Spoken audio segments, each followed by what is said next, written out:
Hi everyone. One thing that's really common when you have MS is having this fear of falling. And maybe it's because you've fallen in the past, or you just feel really unsteady when you're walking and you fear it might lead to a fall. It's a very valid concern, and I'm going to address that in today's video. I'm going to give you some exercises and some strategies that you can utilize today to start improving your strength, leading to improved walking and reduced fear of falling.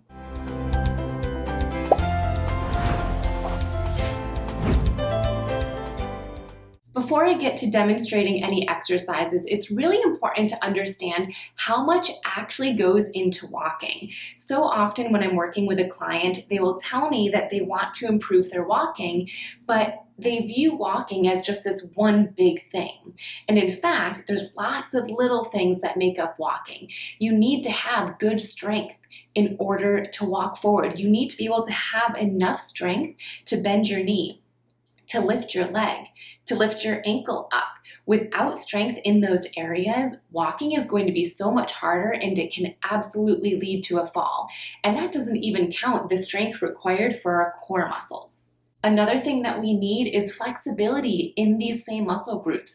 If your hip flexors are really tight, that can make you hinge forward when you're walking, and that can lead to a fall. If your hamstring muscles are really tight, that might mean you're walking crouched down with your knees bent. If your front of your thighs are tight, that might mean that your leg stays rigid. And when it's rigid, that can also lead to a fall. If your calf muscles are really tight, that can make foot drop worse. So if you have tightness in any of your leg muscles, especially excessive tightness or spasticity, that can lead to increased falls. Coordination is another thing that's required for walking, and you need coordination in your upper body and in your lower body. The coordination in your upper body is your arm swing. If you don't have coordination with this movement, you are much more likely to fall while walking. Our body is meant to move in a reciprocal way, with one arm or one leg forward at a time and alternating back and forth. And this is true even if you use a mobility aid, whether it's a single mobility aid like a cane or a single trekking pole, or if you use something on both sides like 2 canes, 2 trekking poles, a walker, or a rollator. And you also need coordination in your legs. If you are someone who feels like when you're walking forward, you feel like you're drunk, or maybe your leg, instead of placing it right in front of you, it sometimes falls across your body or out to the side, and you never really know where your foot is going to land, that is an issue of leg coordination. And finally, this is probably the most obvious one, but walking requires good balance.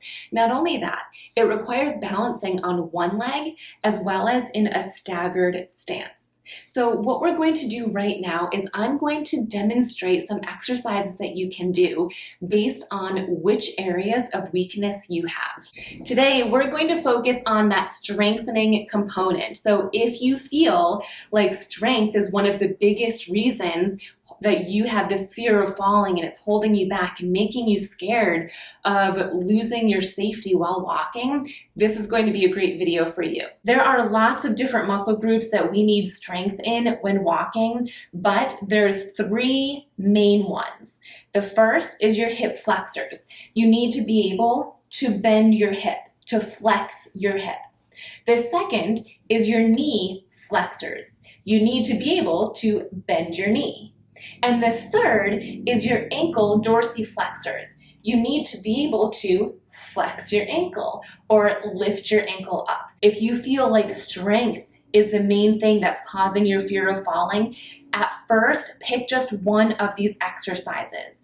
So either your hip, your knee, or your ankle. So if you're working on your hip strengthening, and mind you, I'm going to take a second here to point out the obvious.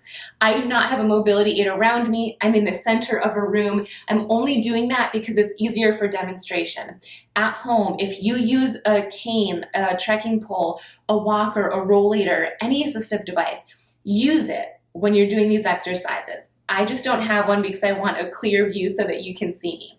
So if you wanted to focus on your hip, the hip movement required for walking is this. If I actually take a step forward with this leg, this is what marching looks like here. So this would be one exercise that you can focus on. And if this is too challenging, even when you're holding on to a walker or a rollator, keep in mind that you can do this exercise seated, seated reclined, lying on your side, lying on your back. There's so many ways to modify this movement. If your hip is actually doing okay, but bending your knee is the weakest part for you, and that's what's causing your fear of falling, then you're going to want to practice bending your knee like this. And similarly to the hip flexion, if this is too challenging, if you're watching me do this and you think, there is no way I'm ever able to do that, that's okay. You can do this seated, you can do this lying on your side, lying on your stomach. So find the option that's best for you. And lastly, the ankle dorsiflexion.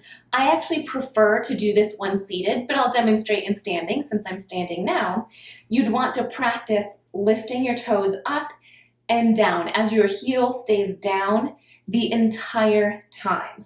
Now, of course, we also need lots of core strength and glute strength and lots of other strengths in our body to walk forward, but our focus for today is fear of falling, and those three muscle groups are the most important muscle groups to have strength in to reduce that fear of falling and improve your quality of walking.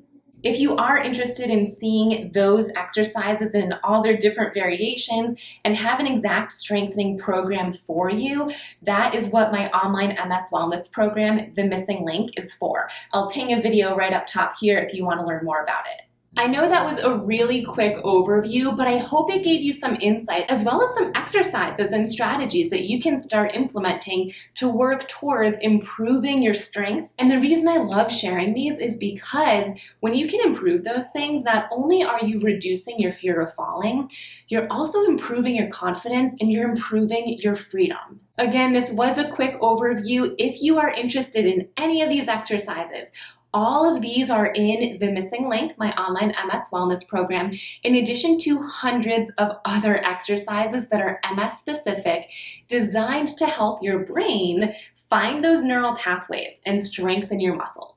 Not only that, but there are 2 different calendars in The Missing Link that tell you exactly which exercises to do each day. So you don't have to worry that you have too many exercises and you don't know what to do. You will have the guidance that you need in order to actually see results in your improvement of walking. If you want more information on The Missing Link, I will put a link down in the show notes where you can actually sign up for a call with me where I can show you the program on Zoom and answer any questions that you have.